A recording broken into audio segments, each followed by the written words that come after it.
मैं golden temple भी जाता हूँ, मैं मस्जिद भी जाता हूँ, मैं चर्च भी जाता हूँ और मंदिर भी जाता हूँ। अपने धर्म के लिए पूरा पक्का हूँ, लेकिन बाकी धर्मों की पूरी इज्जत करता हूँ। मेरे पिताजी एक ऑटो ड्राइवर थे, मैं एक ऑटो ड्राइवर का बेटा हूँ। आज वो इस दुनिया के घर पे 20 तोला सोना चोरी हो गया। अब आप मुझे बताइए, घर के अंदर कौन रखता है 20 तोला सोना? अगर किसी के पास है तो वो कर लॉकर। गवर्नमेंट ने आज तक हमारे लिए कुछ इंश्योरेंस पॉलिसी बनाई। आज छोटी सी छोटी कंपनी में भी कोई मुलाजिम लगता है तो उसकी इंश्योरेंस पॉलिसी होती है, लेकिन क्या हम जर्नलिस्टों के लिए कोई इंश्योरेंस पॉलिसी है? बिल्कुल। क्या आप मिलिटेंसी की जब बात करते हैं तब 370 को कंपेयर करते हैं? क्या जो हवाला का पैसा आता था, मनी लॉन्ड्रिंग होती थी, या कश्मीर का डोमिनेंस रहता है जम्मू के ऊपर, उसको कंपेयर करते हैं 370 के साथ? या पीओजे के रेफ्यूजीज जिनको अधिकार नहीं मिले थे, हम उनकी बात करेंगे 370? ये पोर्टल्स बंद होने चाहिए।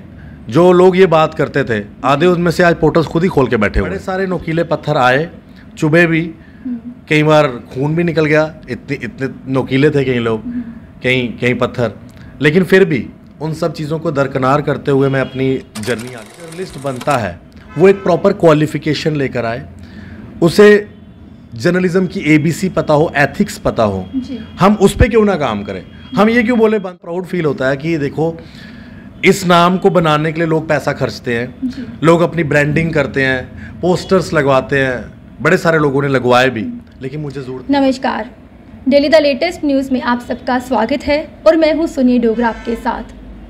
आज हम स्पेशल एक्सक्लूसिव बातचीत करेंगे, जिनके बारे में मैं आपसे बात करूँ उनकी जितनी बातें हो उतनी ही कम है। और यहाँ तक कि जम्मू एंड कश्मीर की बात करें या जम्मू के कोने कोने की बात करें तो उनका नाम बड़े से बड़े बच्चे तक जानते हैं। वो एक ही नाम है। अगर मैं सिर्फ उनका नाम भी नहीं बताऊंगी, सिर्फ फेस ही देखेंगे तो आप पहचान सकते हैं।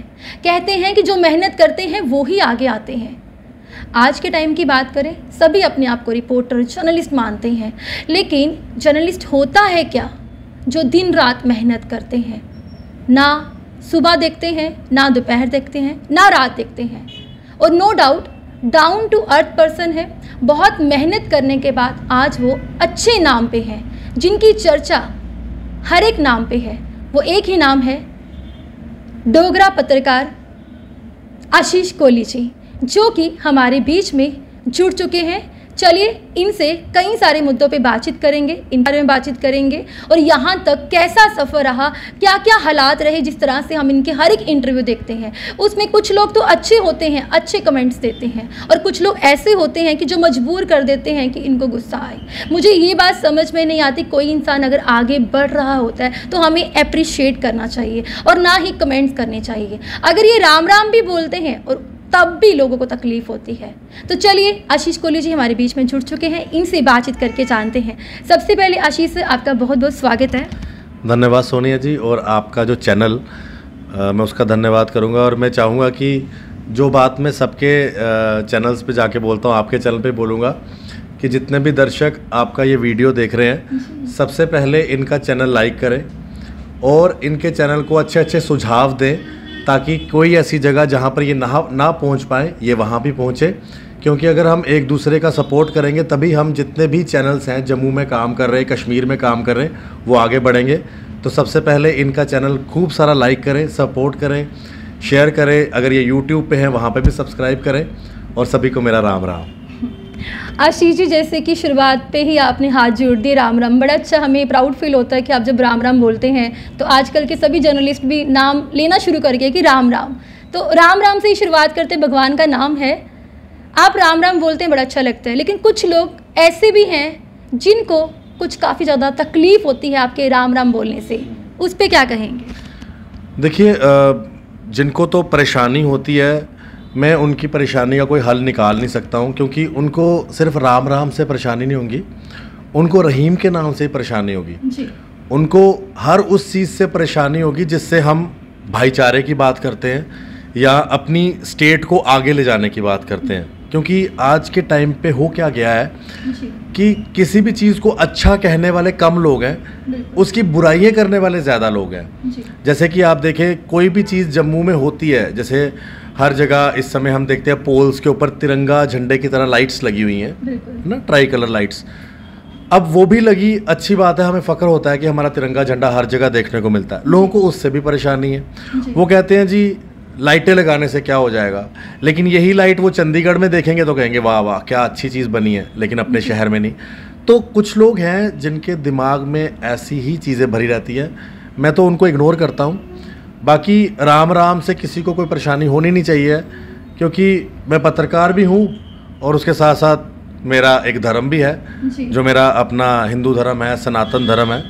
लेकिन राम राम कहने का मतलब ये भी नहीं है कि मैं किसी और धर्म के लिए गलत कहता हूँ। मैं सभी धर्मों के लिए अच्छा कहता हूँ और उनकी इज्जत करता हूँ। मैं गोल्डन टेम्पल भी जाता हूँ, मैं मस्जिद भी जाता हूँ, मैं चर्च भी जाता हूँ और मंदिर भी जाता हूँ। अपने अपने धर्म के लिए पूरा पक्का हूँ, लेकिन बाकी धर्मों की पूरी इज्जत करता हूँ। आशीष जी, आपके सफ़र से शुरुआत करेंगे, जैसे कि हर एक इंटरव्यू में बताते ही हैं, लेकिन आपसे कुछ पॉइंट जानना चाहूँगी। शुरुआती तो आपकी हुई जो आपने सबको बताया था, उसमें कुछ बातें आज भी आपको याद होंगी। ऐसी कौन सी बातें हैं और यहाँ तक पहुँचने के लिए कितनी मेहनत आपने दिन रात की? आज आपका जो नाम है कोने कोने बच्चे के मुँह तक निकलता है, आशीष कोहली, आशीष कोहली। कितना प्राउड फील होता है अपने आप को, आपकी फैमिली में, आपके मदर को कितना प्राउड फील करते हैं कि नो डाउट आपने दिन रात एक की यहाँ तक पहुंचने के लिए? देखिए, सभी लोग मेहनत करते हैं। मैंने कोई ऐसी एक्स्ट्रा मेहनत नहीं की। सभी की मेहनत करने का अपना अपना ढंग होता है, मेरी मेहनत करने का अपना ढंग है। अभी मैं आपके पास आया तो मैं बाहर देख रहा था, मुझे बड़े सारे लोग मिले। मैं उनको नहीं जानता हूँ, वो मुझे जानते हैं। शायद जो मेरे मेहनत करने का ढंग या लोगों के दिलों तक पहुँचने का मैंने काम किया, उसका मुझे फल मिला है, जो मेरे राम जी ने मुझे आज हर एक के दिल में जगह दी है। उसके लिए मैं उनका धन्यवाद करता हूँ। और मेहनत तो सोनिया जी मैं आपको क्या बताऊँ, दिन रात एक काम करने पड़ते हैं। अगर आप बोलो कि कोई कल खड़ा होके बोलेगा कि भाई मैंने जो स्पेस इसको मिली है वो स्पेस मैंने लेनी है, तो वो पॉसिबल नहीं है। जो मेहनत मैंने की है वो सभी अगर करें और उसी मेहनत के साथ आगे चले तो उनको भी वो जगह मिलेगी। मेरे परिवार के लोग बड़े खुश होते हैं जब उनको वो कहीं पे भी जाते हैं तो उनको बोला जाता है कि ये वो आशीष कोहली की मदर आ गए हैं, ये आशीष कोहली का भाई है। अब तो मेरी वाइफ को भी बोलते हैं कि ये आशीष कोहली की वाइफ है जी। तो वो जब मुझे आके सुनाते हैं कि भाई हम तो उनको जानते नहीं है, वो हमें जानते थे, आपका नाम ले रहे थे, तो मुझे बड़ा प्राउड फील होता है कि देखो इस नाम को बनाने के लिए लोग पैसा खर्चते हैं, लोग अपनी ब्रांडिंग करते हैं, पोस्टर्स लगवाते हैं। बड़े सारे लोगों ने लगवाए भी, लेकिन मुझे ज़रूरत नहीं पड़ी। ना मैंने आज तक कभी कोई पोस्टर लगवाया, ना मैंने पैसा खर्चा ब्रांडिंग करने में। बस लोगों की मदद की और आज लोगों से मुझे ये प्यार मिलता है। इसी बीच में कई सारी अड़चनें भी आई, आज भी आती हैं, लेकिन कहते हैं ना कि चलते हुए अगर आपके रास्ते में पत्थर, वो भी नोकीले, जब तक ना आए तो आपको चलने का मज़ा ही ना आएगा।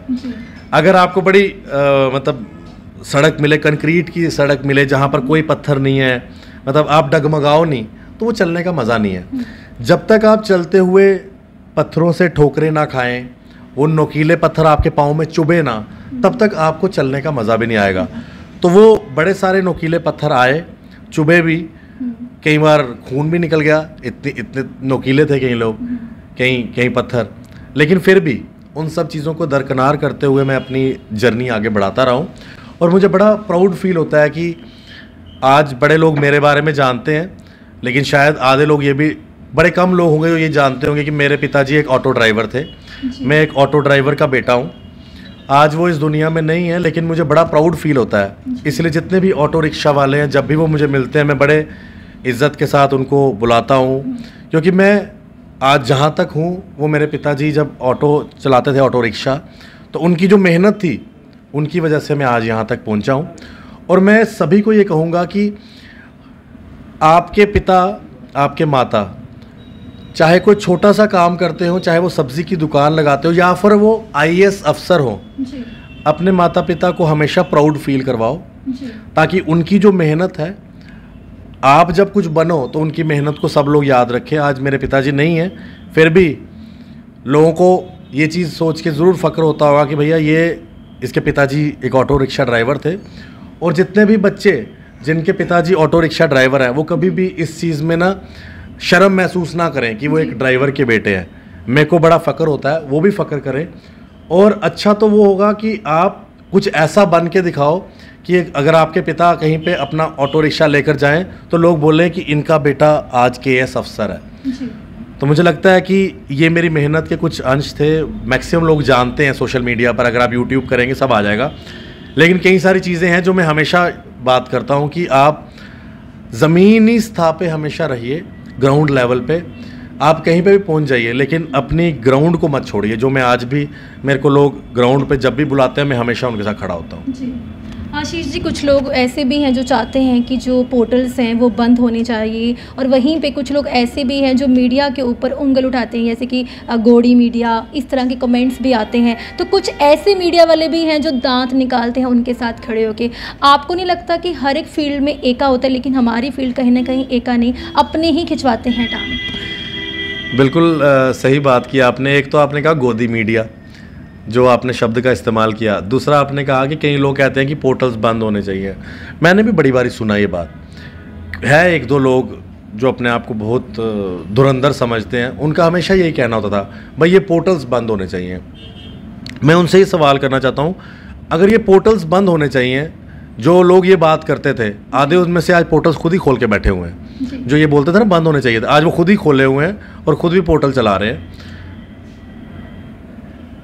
अगर आज कोई एक सोशल मीडिया का पोर्टल काम कर रहा है, उसमें 2 लोग काम कर रहे होंगे, कैमरामैन, एक रिपोर्टर, एक एडिटर होगा, 3 लोगों के घर की रोजी रोटी चल रही है, तो मैं तो धन्यवाद करूंगा। जैसे आपका चैनल है, आपके भी जो बॉसेस हैं वो भी तो परिवार, 2-3 एम्प्लॉयज़ जितने भी हैं, 5 हो 6 हो, उनके परिवार चल रहे हैं।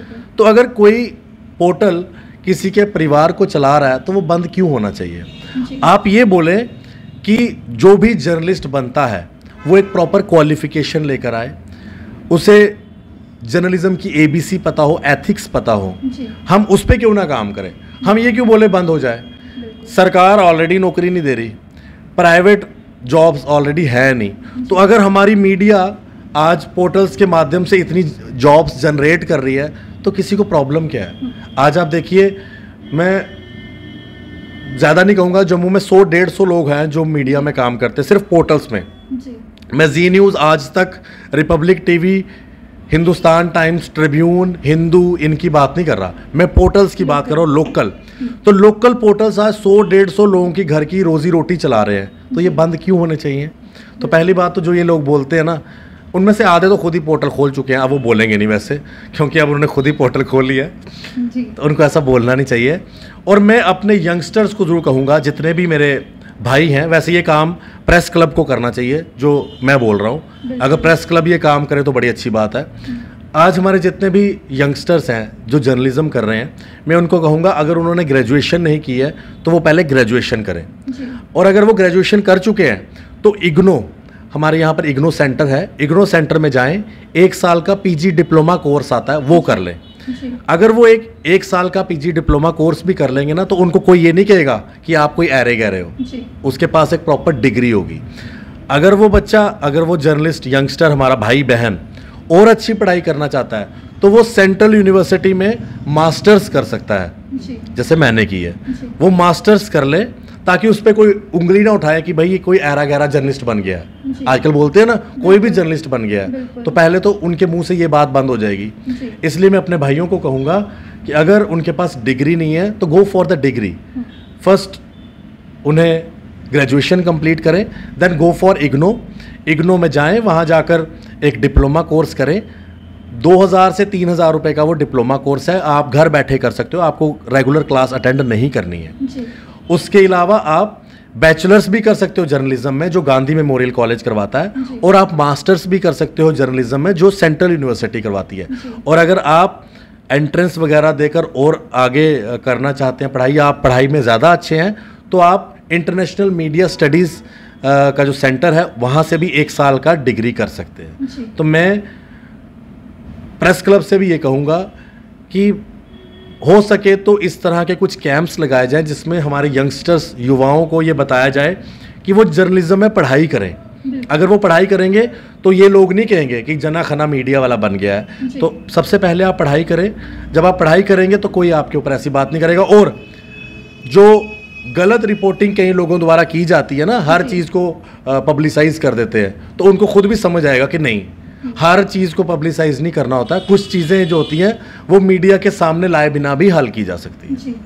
आशीष जी, आपसे ये भी जानना चाहूँगी कि जो हमारी लाइन है, मीडिया की लाइन, चाहे वो उसमें वीडियो जर्नलिस्ट हो, चाहे फोटोग्राफर हो, चाहे वो जर्नलिस्ट क्यों ना हो, उसके लिए कितनी मुश्किलाहट का सामना करना पड़ता है। जैसे कोविड की बात करें, जैसे अभी गर्मी है, कोई भी ऐसी खबर हो तो हमें निकलना पड़ता है, कितनी मुश्किलाहट आती है। तो कोविड की बात की, मैं तो ये कहूँगा कि हम जर्नलिस्टों के लिए आप मुझे बताइए पॉलिसी कौन सी है। वही मैंने, अभी तक कोई पॉलिसी नहीं है ना।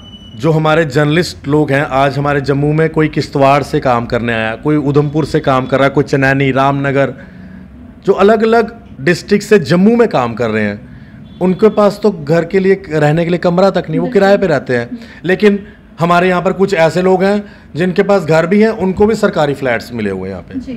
उनको ज़रूरत है या हमारे उन जर्नलिस्टों को ज़रूरत है जो बेचारे बाहर से आके यहाँ पर किराए पे रह रहे हैं? उनको ज़रूरत है ना गवर्नमेंट उनके बारे में सोचती, ना गवर्नमेंट ने आज तक हमारे लिए कुछ इंश्योरेंस पॉलिसी बनाई। आज छोटी सी छोटी कंपनी में भी कोई मुलाजिम लगता है तो उसकी इंश्योरेंस पॉलिसी होती है, लेकिन क्या हम जर्नलिस्टों के लिए कोई इंश्योरेंस पॉलिसी है? बिल्कुल भी नहीं है। कई सारे ऐसे हमारे जर्नलिस्ट भाई हुए हैं जो अपनी बीमारियों से आज हमारे साथ नहीं है, डेथ हो गई। आप अशोक सोडी जी देख लीजिए, जिनको गोली लगी थी एनकाउंटर में, उनकी बेटी को कहा गया कि नौकरी मिलेगी, सरकारी नौकरी मिलेगी, आज तक उनकी बच्ची को नौकरी नहीं मिली। तो जिस बच्ची के पिता ने शहादत दी, शहीदी हुए ना, हम भी तो शहीद ही होंगे ना अगर गोली लगेगी। अगर आर्मी वाला गोली खा के शहीद होता तो एक जर्नलिस्ट भी होगा, क्योंकि हम आर्मी के साथ होते हैं, पुलिस के साथ होते हैं। अगर उनको शहादत का दर्जा मिलता तो हमें भी मिलेगा। तो आज भी उस बेटी को नौकरी तक नहीं मिली है। तो बाकी चीज़ें तो दूर की बात है। मैं एलजी साहब को अपील करूंगा कि हमारे जर्नलिस्टों के लिए, चाहे छोटा से छोटा जर्नलिस्ट है, चाहे बड़े से बड़ा जर्नलिस्ट है, होता क्या है कि जब भी कोई पॉलिसी बनती है तो जो मेन ग्राउंड पे वर्किंग जर्नलिस्ट है, जो दिन रात भागता है आपके जैसा, उनके लिए कोई पॉलिसी नहीं बनती, लेकिन पॉलिसी बनती है बड़े बड़े जर्नलिस्टों के लिए। तो मैं चाहूँगा कि इसमें प्रेस क्लब भी आगे आए और हम जर्नलिस्टों के लिए थोड़ा सोचा जाए कि उनके लिए कम से कम कुछ इंश्योरेंस पॉलिसी हो, ताकि किसी को लग जाए तो हम सब लोग तो इकट्ठा करते हैं पैसे, लेकिन गवर्नमेंट की भी ड्यूटी बने, और किसी को लगती है, कोई एक्सीडेंट हो जाता है तो उसकी हेल्प हो। जैसे आपने कहा कि हमारे लिए भी पॉलिसी वगैरह होनी चाहिए, सही इनिशिएटिव लेना चाहिए सरकार को, जो सरकार की तरफ से नहीं लिए जा रहे। वहीं पे जम्मू एंड कश्मीर या जम्मू की बात करूँगी, हालात को देखते हो आपको क्या लग रहा है जिस प्रकार से अभी कोविड-19 की मार लोगों को पड़ी है, काम काज जो है वो नहीं है, नौकरियाँ नहीं रही, बेरोजगार हो चुके हैं। वहीं पर बात करें पीएचई की बात करें, डेली वेजेस की बात करें, वो अपनी मांगों को लेकर बैठे हैं। उनके कुछ ऐसे भी घर पे हैं जिनको खाने तक नहीं है, उनके बच्चों को स्कूल की फ़ीस तक नहीं दी जा रही, स्कूल से निकाल दिया गया है। तो क्या लग रहा है, ऊपर से 1 तारीख से जो है 1 अप्रैल से ये जो प्रॉपर्टी टैक्स लगा दिया गया है, तो क्या लग रहा है कि हालात को किस प्रकार से आप देख रहे हैं? क्योंकि आप भी रिपोर्टिंग करते हैं, ग्राउंड लेवल की रिपोर्टिंग करते हैं, जब आप खुद उनको फेस करते हैं तो इस पे क्या करें? पहली बात तो ये है कि जिन एम्प्लॉयज़ की आपने बात की, चाहे वो डेली वेजर पीएचई के हों, चाहे एसपीओ हों, चाहे हमारे होम गार्ड्स हों, चाहे आंगनवाड़ी वर्कर्स हों, चाहे राबरे खेल हों, राबरे जंगलात हों, जितने भी इश्यूज़ हैं जो इस समय पेंडिंग है, चाहे हमारे फायर एंड इमरजेंसी सर्विसेज के एस्पायरेंट्स हैं, या फिर हमारे यंगस्टर्स जिनके रोज़ एग्ज़ाम्स कैंसिल होते हैं, स्कैम होते हैं, उन बेचारों का क्या कसूर है? ठीक है, इन सब के लिए सोचना गवर्नमेंट का फर्स्ट प्रायोरिटी है, क्योंकि यूथ ही पावर है। आज अगर यूथ की पावर आपने देखनी है तो आप देख लीजिए कि नरेंद्र मोदी जी अगर देश के अंदर इलेक्शन जीतते हैं तो उनके साथ यूथ कितना खड़ा होता है। दिल्ली के अंदर अरविंद केजरीवाल अगर जीतते हैं तो उनके साथ यूथ कहाँ खड़ा है। वैसे ही आज यूथ जो है हमारी एक बड़ी पावर है। तो अगर हम यूथ को नहीं देखेंगे तो पहली बात है कि हम आगे कैसे बढ़ पाएंगे। दूसरा, जो डेली वेजर्स हैं, कई ऐसे फैमिलीज़ हैं जो आज मतलब दरबदर हैं और उनके घर में खाने को कुछ नहीं है, और वो आज भी 6-6, 7-7 हज़ार रुपया तनख्वाह उनको जो है वो मिलती है। कईयों को 2-2 महीने होते हैं, कईयों को 4-4 महीने होते हैं। तो ये तो एक बहुत बड़ा एक कोर इशू है हमारे स्टेट का, जो अब यूनियन टेरिटरी है। तो मैं चाहूँगा कि सबसे पहले ये हल होना चाहिए, ताकि कुछ लोगों को मतलब एक सैंपल ले लें, चाहे हज़ार लोगों को करते जाएं परमानेंट, बट करना ये प्रोसेस शुरू करना चाहिए। हालांकि जो अभी भारतीय जनता पार्टी, वो तो ये कहते हैं कि जब वो इलेक्शन आते हैं, इलेक्शनों के बाद वो अपनी सरकार बनाएंगे तो वो पहली कैबिनेट में यही काम करेंगे। तो चलिए कैबिनेट किसी की भी बने, लेकिन मैं ये चाहता हूँ कि ये एम्प्लॉयज़ परमानेंट होने चाहिए। और कोविड में सही कहा आपने, देखिए एक तो होती है एक तो होंगे जो सोशल मीडिया पे आपको दिखेंगे, सरकार कुछ नहीं करती, हम गरीब हैं, हम गरीब हैं। एक वो स्टेटा है लोगों का जो कहीं पे नहीं दिखेगा आपको, जो रियलिटी में गरीब है। एक गरीब है सोशल मीडिया वाले, जिनके पास सब कुछ है, एप्पल का फ़ोन लेकर लिखेंगे हम गरीब हैं, लेकिन एक असली गरीब है जो कहीं पे आपको दिखेगा नहीं। मुझे लगता है कि सरकार को उस गरीब के बारे में सोचना चाहिए जो कहीं दिखता नहीं है। एक गरीब सोशल मीडिया पे दिखेगा आपको, जो रोज़ आपको क्रिटिसाइज़ करेगा, गवर्नमेंट को करेगा, ये करेगा, वो करेगा, एसी लगाया होगा उसने, हाथ में पॉपकॉर्न होंगे, फर्स्ट क्लास सोफे पे बैठ के सामने एलईडी लगी होगी और अपने आप को बताएगा मैं गरीब हूँ। लेकिन असली गरीब वो है जो सोशल मीडिया में दिखता नहीं है, जिसके बारे में कोई बात नहीं करता, जो ये डेली वेजर है। ये कभी आपको सोशल मीडिया पे नहीं दिखेंगे, एक भी डेली वेजर नहीं दिखेगा। लेकिन असली गरीब ये हैं जिनके बारे में सोचा नहीं जाता। तो मैं ये ज़रूर कहूँगा कि जो असली गरीब है ना, उनको एड्रेस करना चाहिए, जो एक सरकार का प्रायर इशू होना चाहिए। आशीष जी, आप काफ़ी पुराने पत्रकार हैं, ये कह लें कि सीनियर जर्नलिस्ट में आते हैं। एक आपसे ओपिनियन लेना चाहेंगे, आपको क्या लग रहा है कि 370 हटने से पहले जम्मू एंड कश्मीर की बात करें, 370 हटने के बाद क्या बदलाव देखने को मिले आपको? जहाँ तक सोनिया जी 370 का सवाल है ना, सबसे पहले तो 370 को समझने की बड़ी ज़रूरत है कि बेसिकली 370 है क्या। 370 नौकरियाँ हैं? क्या 370 गरीबी को आप कंपेयर करते हैं 370 से? क्या आप मिलिटेंसी की जब बात करते हैं तब 370 को कंपेयर करते हैं? क्या जो हवाला का पैसा आता था, मनी लॉन्ड्रिंग होती थी, या कश्मीर का डोमिनेंस रहता है जम्मू के ऊपर, उसको कंपेयर करते हैं 370 के साथ? या पीओजे के रेफ्यूजीज जिनको अधिकार नहीं मिले थे, हम उनकी बात करेंगे 370 में? या महिलाएं जिनको अधिकार छीन लिए जाते थे? या बाजीगर समाज, गोरखा समाज? तो ये सारे चीज़ों को हमें स्टडी करना पड़ेगा, फिर हम 370 की बात कर सकते हैं। आज होता क्या है, किसी घर में चोरी होती है ना, तो लोग कहते हैं और तोड़ो जी 370, आया मज़ा 370 टूटा। आज किसी को नौकरी से निकाल दिया जाता है, देखिए मज़ा। तो मानते हैं कि 370 मैं आपको बता रहा हूँ ना, आपको किसी को नौकरी से निकाल दें, देखिए 370 तोड़े ना। किसी के घर में दूध वाला लेट आ रहा है, देखिए 370 टूटे, देखो दूध डाले नहीं आ रहे उन। किसी के मोहल्ले में सब्जी वाला नहीं आ रहा, और देखिए 370 टूटे, सब्जी वाला नहीं आ रहा उन। तो ये कुछ ऐसे मतलब दिमागी तौर पर कुछ ऐसे कमज़ोर लोग हैं जो ये सारी बातें 370 के साथ कंपेयर करते हैं, जबकि 370 का मतलब कुछ और था। 370 का मतलब था वो हमारे ऊपर काले कानून जिससे हम बंधे हुए थे, जो आज हमारी बेड़ियाँ टूटी हैं।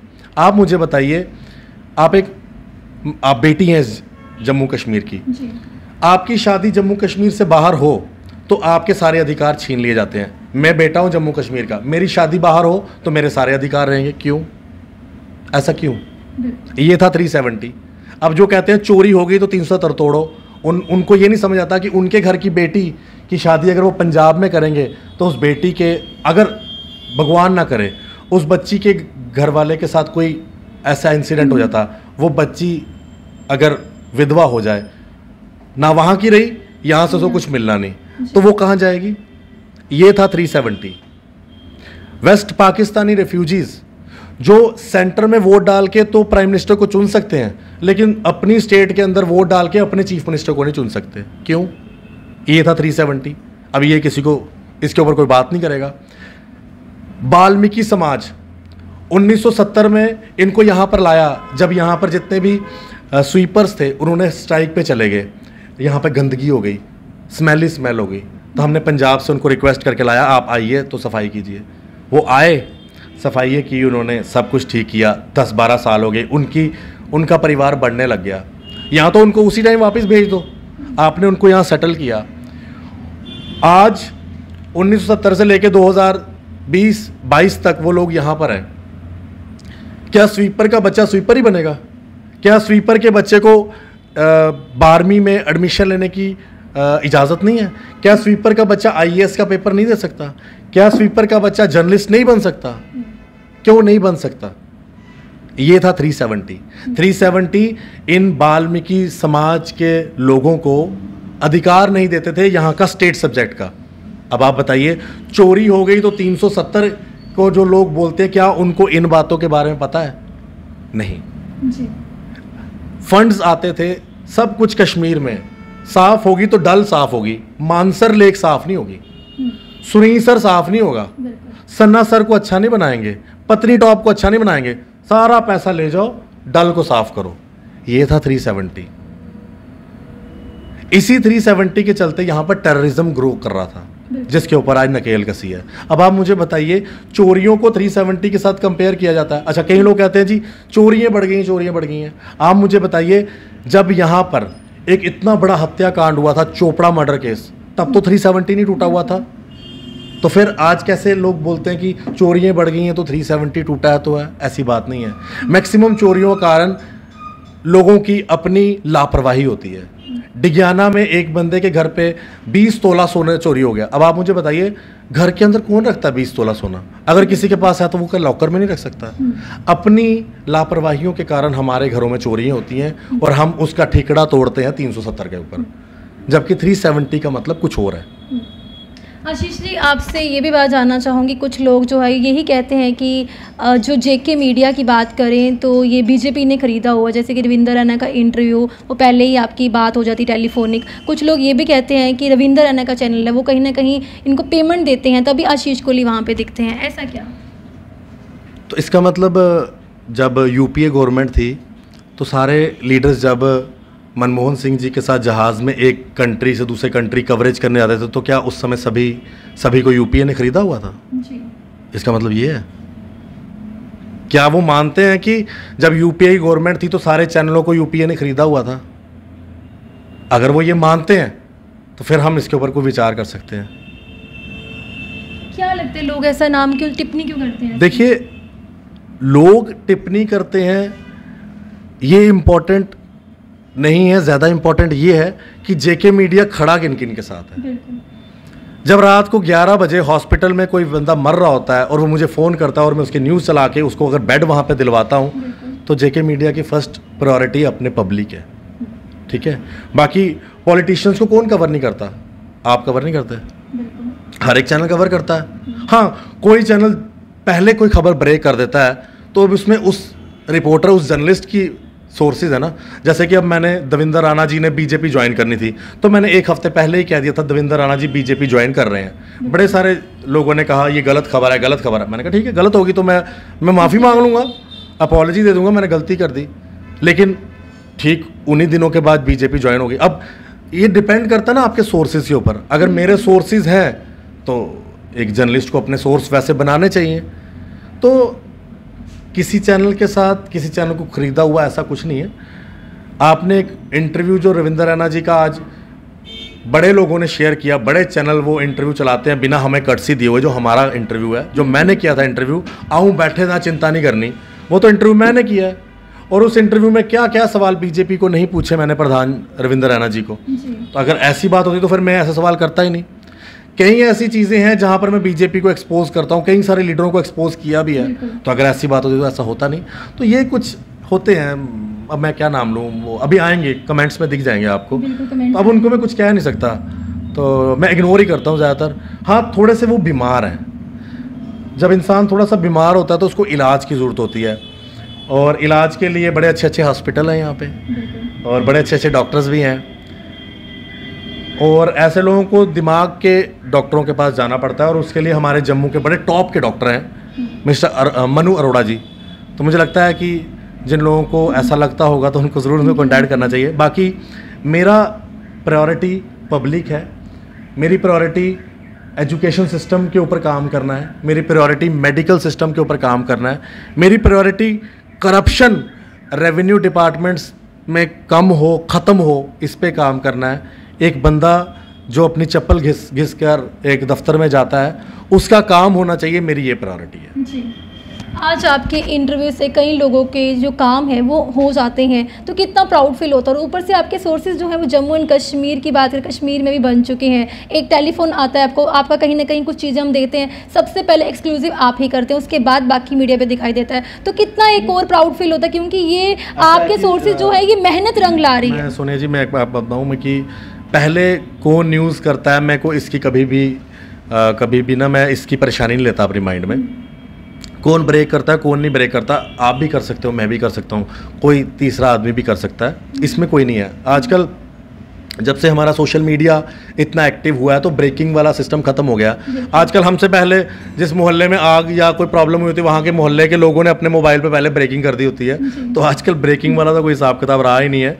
हमसे पहले जो वहाँ के लोग हैं वो खुद ही सिटीज़न जर्नलिस्ट बने हुए हैं, तो वो कर सकते हैं। बात रहती है कि आपकी खबर में ऑथेंटिसिटी कितनी है, कि आप जो बोलोगे आपकी पब्लिक जब सुने तो उनको आप पे विश्वास बना रहे।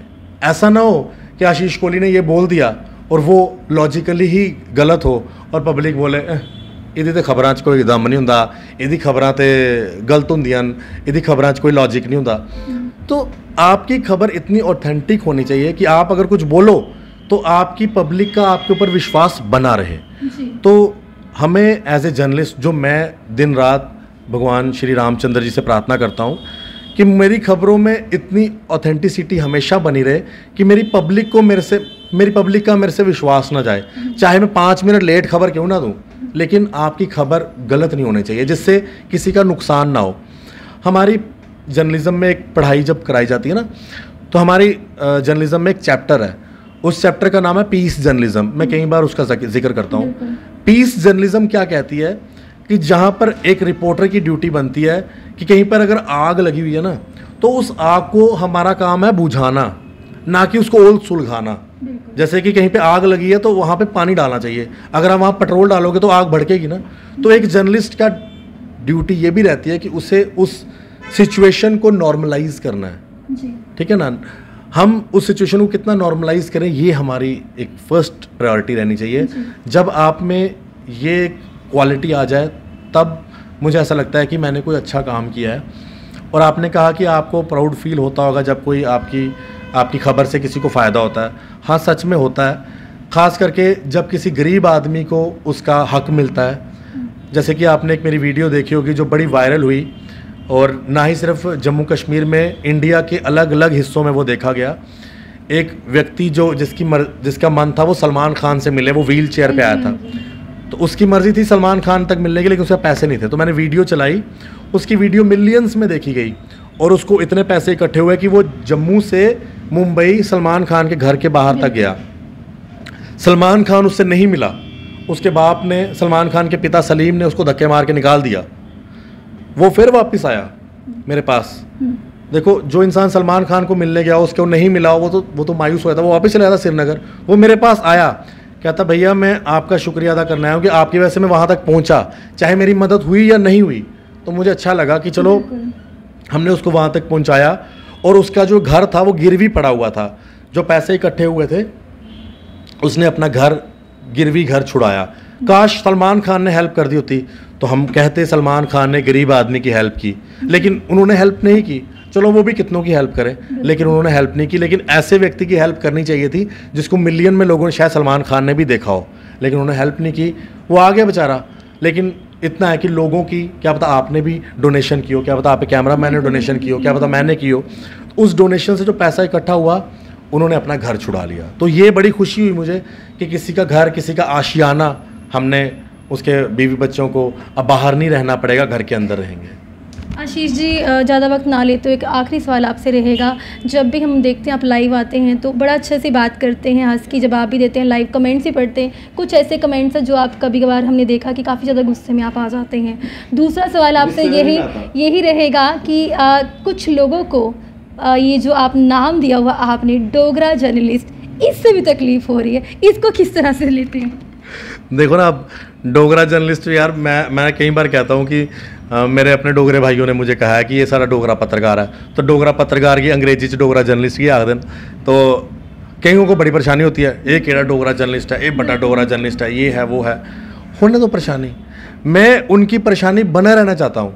अभी मैंने एक शो देखा, उस शो में भी कोई पता नहीं कौन थे, वो आके बोल रहे थे जी ये ऐसा है, ये बायस्ड है, वो है। चलो मैंने कहा चलो ठीक है, चलो मैं बायस सही, मैं बायस जर्नलिस्ट हूँ। और उसको जो वो इंटरव्यू कर रहे थे ना, उन्होंने पूछा कि आपको प्रेसिडेंट ऑफ इंडिया का नाम पता है? उसे प्रेसिडेंट ऑफ इंडिया का नाम ही नहीं पता। जिन्हें प्रेसिडेंट ऑफ इंडिया का नाम नहीं पता वो एक जर्नलिस्ट को मतलब जज कर रहे हैं कि ये बायस्ड है या अनबायस्ड है। तो चलो उनकी प्रॉब्लम है, कोई बात नहीं। कईयों को अच्छा, कईयों को वो है ना सिद्धू मूसे वाला गाना बड़ा अच्छा है कि साड़ा ना लेके अपना ना चमकाना चाहते ने, तो अच्छी बात है, चमकाने दो। और मैं तो चाहता हूँ कि वो लेते रहे, दिन रात मेरा नाम जपें, तो उनको अच्छा लगता है, चलो मेरा नाम लेना मेरे को भी। और आजकल ना सोनिया जी, अपने नाम की ब्रांडिंग कराने के लोग ना करोड़ों रुपए खर्च देते हैं। कोई पोस्टर लगा रहा है, कोई टीवी में ऐड दे रहा है, कोई कुछ कर रहा है। मेरे को कुछ करने की ज़रूरत नहीं है। ये लोग खुद ही मेरा नाम जपते रहते हैं, डोगरा जर्नलिस्ट ये है वो है। मेरे को अपने आप ब्रांडिंग कर रहे हैं, मेरी ब्रांडिंग तो अच्छी बात है, करें। और मैं उनसे भी कहूँगा, मुझे उनसे कोई गिला शिकवा नहीं है, बस मैं उनसे ये कहूँगा कि वो भी अपनी जम्मू कश्मीर के लिए कुछ ऐसा करें कि अगर मुझे डोगरा जर्नलिस्ट का नाम दिया है तो उनको भी डोगरा जर्नलिस्ट का नाम मिले, उनको भी लोग पहचाने, उनको भी बिना कुछ कहे उनका लोग जाने, तो मज़ा तो उसी चीज़ में है। बाकी डोगरा जर्नलिस्ट अकेला मैं नहीं हूँ, जितने जर्नलिस्ट अपने आप को डोगरा समझते हैं वो सब डोगरा जर्नलिस्ट हैं। अब जो नहीं समझता अपने आप को डोगरा, तो मैं उसको कुछ कह नहीं सकता। तो जो अपने आप को नहीं समझता तो वो पहले वो देख ले कि वो है क्या, तो उसके बाद फिर बाकी चर्चाएं करेंगे। आशीष जी, जो आपके फैंस आपको इतना सारा प्यार करते हैं, प्यार देते हैं, आपकी हर वीडियो में कमेंट्स करते हैं, शेयर करते हैं, हर जगह आपको सपोर्ट करते हैं, उनको हमारे चैनल के माध्यम से क्या कहना चाहती हूँ? देखिए, आपके चैनल के माध्यम से पहले मैं कहना चाहता हूँ कि जो मुझे सपोर्ट करते हैं और मेरे लिए मतलब लड़ भी पड़ते हैं कई लोगों से, उनका मैं धन्यवाद करूँगा हाथ जोड़कर। और उनको ये ज़रूर कहूँगा कि आप लोग अपने परिवार, अपने देश, अपने शहर, इन सब के लिए काम करें, इज़्ज़त करें, ख़ास करके अपने माता पिता की इज़्ज़त करें। देखिए, जिन माता पिता ने हमें पैदा किया है, पूरा संसार उसमें समाया हुआ है। आप उनकी इज़्ज़त करें और उन्हें हमेशा प्राउड फील करवाएं। और इसके साथ साथ हमारे जो युवा पीढ़ी है, बड़े सारे युवा लोग जो हैं ड्रग्स में इन्वॉल्व हो चुके हैं, मैं उनसे कहूँगा अगर आप मुझे फॉलो करते हो भाई, तो आज कई बेटियाँ भी इन्वॉल्व हो चुकी हैं। मैं उन सबको कहूँगा, बहनों को भी, कि इस बुरी लत को छोड़ दीजिए। ये हमारे शहर को बर्बाद कर रहे हैं, आपके घर को बर्बाद कर रहे हैं। और आपके घर में अगर आप चले जाएंगे तो आपके घर में आपके माता पिता अकेले हो जाएंगे। एक बार ये सोच लिया करो, उसके बाद ही ऐसी गलत चीज़ों में पड़ें। मेरी रिक्वेस्ट है, ड्रग्स को अपने जम्मू कश्मीर से बाहर निकालें। जैसे पंजाब में एक टाइम था, इतना ड्रग्स हो गया था, आज पंजाब में ड्रग्स कम हो चुका है और हमारे जम्मू कश्मीर में बढ़ गया। तो मेरी रिक्वेस्ट है, ड्रग्स से दूर रहें। राम राम। बहुत बहुत शुक्रिया। तो बड़ा अच्छा उन्होंने हमें समय दिया, कई सारी बातें की, और राम राम का वर्ड हम भी बोलेंगे, राम राम। और आशीष कोहली जी, डोगरा जर्नलिस्ट जिन्होंने नाम दिया हुआ है, दिन रात मेहनत करके ये वहाँ तक पहुँचे हैं जहाँ पे हर एक इंसान का बस नहीं चलता। वहीं पे आपको बताते चलूँ, इनका इंटरव्यू तो मैं काफ़ी देर पहले से सोच रही थी, लेकिन मैं आपको बता दूँ कि ये वो पर्सन है डाउन टू अर्थ। क्योंकि कुछ लोग कहते हैं इनमें आकड़ है। मेरे भी कान जो है भड़काए गए थे और मैंने इनको 3 बार अवॉइड किया, और उसके बावजूद ये वो आशीष कोहली है जिन्होंने खुद नाम पुकारा, सोनिया जी नमस्कार। और जो इंसान खुद आवाज़ देकर पुकारे, हमें लगता नहीं कि वो आकड़ में है, वो अच्छा नहीं है।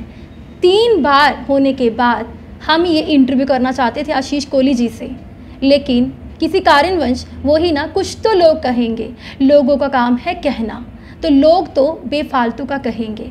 हमें किसी की बातों को अवॉइड ही करना चाहिए, अदरवाइज पता नहीं कितने घर टूटेंगे। अब आपको इस इंटरव्यू के बाद भी लोग बोलेंगे क्यों लिया इंटरव्यू।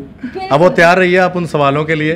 कुछ लोग स्टेटस भी डालने वाले होंगे, कुछ हैं स्टेटस जीवी, तो वो स्टेटस डालेंगे और आपको ये ज़रूर पूछेंगे। तो जो इंसान आगे बढ़ता है, जिसका नाम होता है, तो उसको ही लोग बुराइयाँ कमेंट्स करते हैं। अच्छाइयाँ बहुत है, एक ही नाम है। मैं फिर से कहूँगी, मैं खुद एक जर्नलिस्ट हूँ, लेकिन सच कहती हूँ, जब भी किसी कोने में जाओ, आशीष कोहली, एक ही चैनल है आशीष कोहली, और अच्छा लगता है। और मैं सबको कहती हूँ, और मुझे लगता है कि शायद कोई ऐसा भी पर्सन आएगा, आशीष जी को कुछ कहेगा और मुझे कुछ, क्योंकि आशीष जी, फिर से बताऊँ, वो पर्सन है जिन्होंने रात ही नहीं की है, वो है नाम आशीष कोहली। आप सबका इस इंटरव्यू के बारे में क्या कुछ कहना है? आप लोग अपनी राय जो है कमेंट्स में ज़रूर रखिएगा। देखते रहिएगा daily the latest news. Cameraman Gagan के साथ सोनिया डोगरा को दी आज्ञा। नमस्कार।